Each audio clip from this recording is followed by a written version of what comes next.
మొదలవుతుంది కొత్త కథ కుస్తీ కళ్యాణి ఈ రోజు సాయంత్రం 6:30 లేదమ్మా, మేం గౌరవ మర్యాదల్లో తక్కువేం కాలేదు. జనం మాటల్లోనే పరువు మర్యాదలు పోగొట్టుకునేలా ఉంటే ఈ ప్రపంచంలో ఎవరికీ పరువు మర్యాదలుండవు. ఎవరో ఏదో అన్నారని నువ్వు బాధపడొద్దమ్మా. అలా మాట్లాడే వాళ్ళ ఇంట్లోనే ఎన్నో సమస్యలుంటాయి. కానీ ఆ సమస్యలేవి బయటికి రాలేదు. ఊరి జనం ముందు రచ్చ చేయలేదు. అంతవరకు వాళ్ళని గౌరవిస్తూనే ఉంటారు లక్ష్మి. కానీ మన పరిస్థితి అలా కాదు కదా. నిజం చెప్పాలంటే మీ నాన్న దూరమైనప్పుడు కూడా నేనింత బాధపడలేదు. ఎందుకో తెలుసా? మీ నాన్న లేకపోతే ఏంటి, పిల్లలున్నారని ధైర్యం ఇచ్చి వెళ్లారు. ఏ కష్టం వచ్చినా మీకు విలువలు లేకుండా ఎప్పుడు పెంచలేదు. పిల్లలు మంచి మార్గంలోనే నడవాలని ఎంతో ప్రయత్నించాను.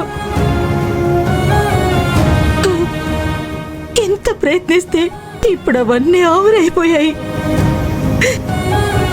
ఏ తప్పు చేయకపోయినా నింద మోసే రోజు వచ్చింది. ఆ భగవంతుడు మన రాతలో కన్నీళ్లే రాశాడు. అయ్యో, అలా ఎందుకు అనుకుంటున్నావమ్మా? వర్షం వచ్చేస్తే ఆకాశానికి మబ్బులు పడతాయి, కానీ కొత్త చిగురికి కారణమవుతుంది. ఈ అవమానాలు కష్టాలు కూడా అంతేనమ్మా. ఈ కష్టం వల్ల నా జీవితానికి ఏమీ కాదమ్మా, నన్ను మరింత దృఢంగా నిలబడేలా చేస్తుంది. ఇది కూడా ఒక మంచి పాఠమేనమ్మా. ఎన్ని రోజులు పాఠాలు నేర్చుకుంటాం, దీనికి ఫుల్ స్టాప్ అనేది లేదా? లేకుండా ఎలా ఉంటుందమ్మా? ఎంత చీకటి కమ్ముకున్నా చిన్న నిప్పురవ్వతో వెలుగుని చూడొచ్చు. ఇప్పుడు ఈ కష్టం వచ్చిందని బాధపడుతూ కూర్చోకూడదు. ఏదో ఒక మార్గం ఆలోచించి ముందుకు వెళితే అవమానాలే సన్మానాలుగా మారుతాయి. ఎలా మార్చుకోగలుగుతావే? ఈ అవమానాలన్నీ పోతాయనుకుంటూనే నా జీవితం ముగిసిపోయేలా ఉంది. నా రాతలో అవమానం దుఃఖంతోనే బతకాలని రాసుందేమో, అది దేవుడు కూడా మార్చలేకపోతున్నాడు. ఎందుకు మారదమ్మా? తప్పకుండా మారుతుంది. విధి రాత ఎలా రాసిందో అనేది కాదు, మనం ఎలా ఎదుర్కొంటామనే దాన్ని బట్టి మన జీవితం ఆధారపడి ఉంటుందమ్మా.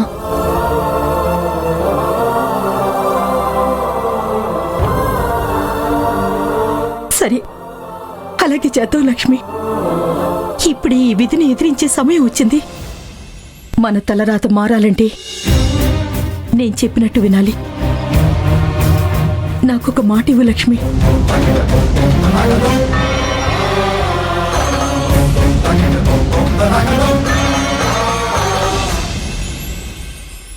నీకు మాటిస్తున్నాను త్రిపుర, ఈ రోజులాగే ఇక మీదట కూడా లక్ష్మిని తన కుటుంబాన్ని ముప్పు తిప్పలు పెడతాను.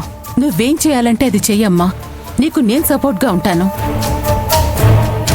మన హరిని మన నుంచి దూరం చేసి మనల్ని బాధ పెట్టాలని చూసింది కదా, మనం కూడా లక్ష్మి నుంచి హరిని దూరం చేసి తనకి ఆ బాధ ఏంటో అర్థమయ్యేలా చేయాలి.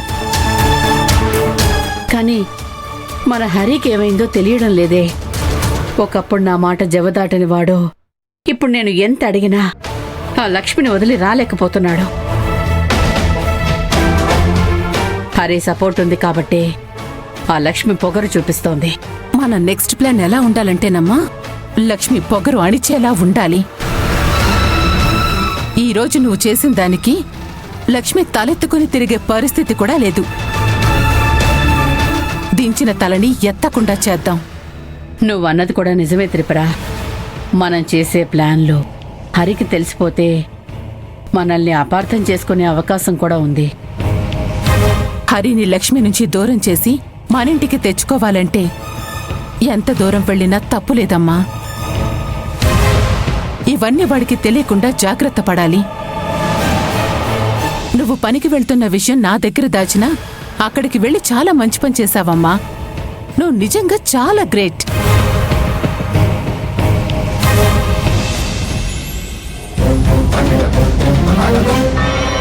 ప్రామిసా? ఏం మాట్లాడుతున్నావమ్మా? ఏ విషయంలో నీకు ప్రామిస్ చేయాలి? నీకు మీ అమ్మ మీద నమ్మకం ఉందా లేదా?